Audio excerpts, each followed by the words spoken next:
And so that is why our goal is to stir up love and good works, and we can only do that when we don't forsake the assembling of ourselves together. To forsake means to neglect, to abandon, to give up on, to dismiss. It's not that important if I go to church. I don't need church.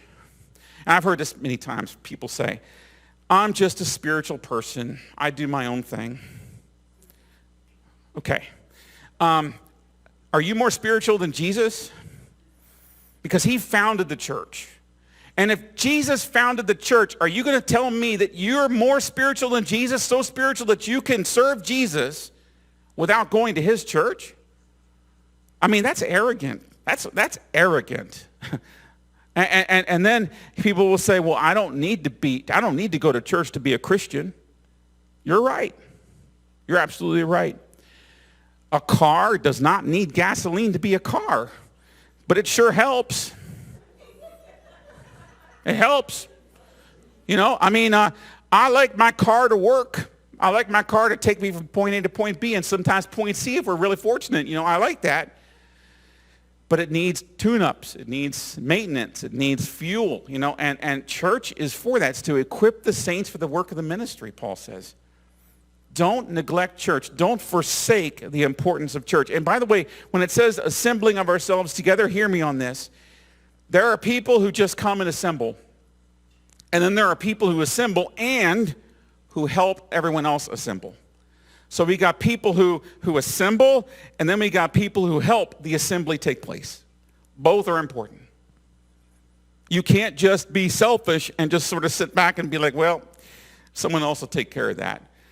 In order for the assembly to work, every part of that assembly must work. Henry Ford is the one known as the pioneer of the assembly line. Well, if one part of that assembly line was out of whack, it messed up the entire product, the end product, the car. Every part had to work. And then Paul talks about that in the context of the human body. We're part of the body of Christ.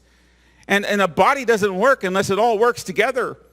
Now, some of you that are young, just bear with me here, but some of you that are getting older like me, you understand that some parts of the body sometimes don't work as well as they used to, right? Sometimes you get some aches and pains, and sometimes, injuries come up. And you know what it's like when a part of your body doesn't work like it's supposed to? It affects your whole equilibrium. You know what I mean? I've had like everyone have an ear infection before, for example? Just an ear infection, one ear, and yet it messes up my whole balance. I mean, times if you have like a stuffed up nose and have a hard time breathing, that's not fun. You ever injured your baby toe? Little things that we take for granted. Things we take for granted.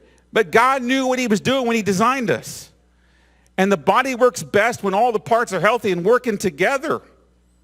It's also a disaster when body parts don't cooperate with you. You ever been in that situation where it's almost like a certain limb has a will of its own, and your arm's just going, stop, whatever. And it's like, you want your body to work together and coordinate and all everything. Well, the same thing is true in the Lord's body, in the church.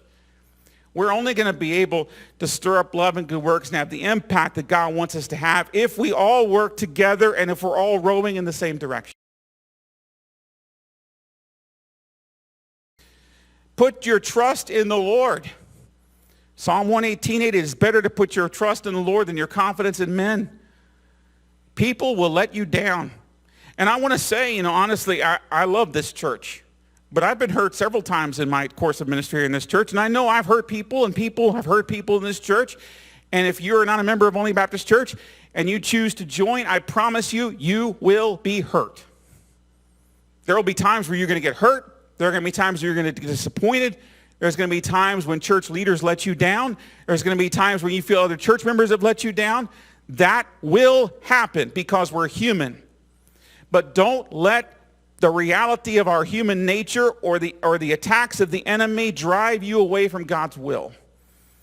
We are called not only to individual commitment and worship, but we're called to corporate worship. We're called to community. I also want to emphasize that this phrase here, consider one another. We need to make sure that we are considering each other.